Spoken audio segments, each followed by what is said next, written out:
बहुत सारे बच्चे होते हैं सर, इस क्वेश्चन में सर समझ में नहीं आता एलसीएम निकाला है या एचसीएफ निकाला है। अब देखो आप क्वेश्चन की लैंग्वेज से यहाँ पे समझ में आता है, अच्छा क्वेश्चन है, इसको इंपॉर्टेंट मार्क कर सकते हैं।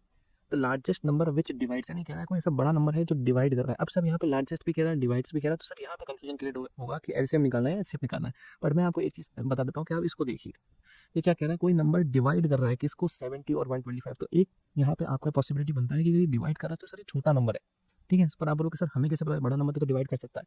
मुझे ऐसा पता चल रहा है क्योंकि इसने ये कहा ना कि जब वो डिवाइड कर रहा है तो उसके बाद रिमाइंडर्स भी बच रहे हैं 5 और 8। तो इसका मतलब कोई नंबर जो डिवाइड करता है इसका मतलब वो फैक्टर है। और फैक्टर है मतलब जब फैक्टर की बात होती है तो हम किसकी बात करते हैं, हम एचसीएफ की बात करते हैं। गेट से फुल फॉर्म में होता है इस कॉमन फैक्टर। तो कहीं ना कहीं ये क्वेश्चन जो है ना वो रिलेटेड है अगेन एचसीएफ से, ठीक है। अब करना क्या, जब भी ऐसा क्वेश्चन आएगा जिसमें आपसे ये पूछेगा एक नंबर को अपन डिवाइड कर रहे हैं और इसमें इतना रिमाइंडर बच रहा है तो क्या होगा वो नंबर, तो उस कंडीशन में आपको सिंपली क्या करना है, पहले तो जो रिमाइंडर्स है ना इनको जो गिविंग नंबर है इसमें से सब्ट्रैक्ट कर देना है। क्योंकि 5 जो रिमाइंडर है वो किसके लिए, 70 के लिए, और 8 जो रिमाइंडर है किसके लिए है, वो 125 के लिए। तो आपको करना क्या है, पहले इसको लेस करना है। तो आप क्या करें, subtracting the reminders from each of the given value. 70 में से मैंने -5 किया, मेरे पास कितना आएगा 65 5, और 125 -8 करेंगे तो आएगा 117।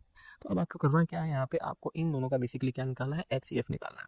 अगर आप ध्यान से देखें तो एचसीएफ निकालने का फंडा वही है, इनका प्राइम फैक्टराइजेशन जैसे ऊपर तो हमें दे रखा था, यहाँ पे हम निकाल लेंगे 65 का अगर मैं प्राइम फैक्टराइजेशन करने जाऊँ। अब क्योंकि ये सब एमसीक्यू के अंदर है तो आप ये मत सोचना सर हम डायरेक्ट क्यों लिख रहे हैं, क्योंकि एमसीक्यू में हमें सिर्फ डायरेक्ट आंसर ही बताना होता है, सोल्यूशन हम रफ में करेंगे। तो यहाँ पे 65 अगर मैं प्राइम फैक्टराइजेशन करूँ तो 65 किसके टेबल में आता है सर, 13 के टेबल में 5 टाइम्स, तो इसको मैं लिख सकता हूँ 5 × 13, राइट 117। अगेन ये भी आपको पता है कि 13 के टेबल में आता है, कितनी बार बताइए 9 टाइम्स, तो इसको हम लिख सकते हैं 3 × 13, ठीक है। अब अगर मैं बात करूँ कि सर यहाँ पे अगर मुझे इसका क्या लेना है, एचसीएफ लेना है, तो मुझे एक तो कॉमन चीज़ें देखनी पड़ेगी। तो आप देखिए कि 5 दोनों में कॉमन नहीं है, ओनली क्या कॉमन है सर, 13 कॉमन है। आंसर यानी कि जो एचसीएफ है वो कितना आएगा, 13 आएगा।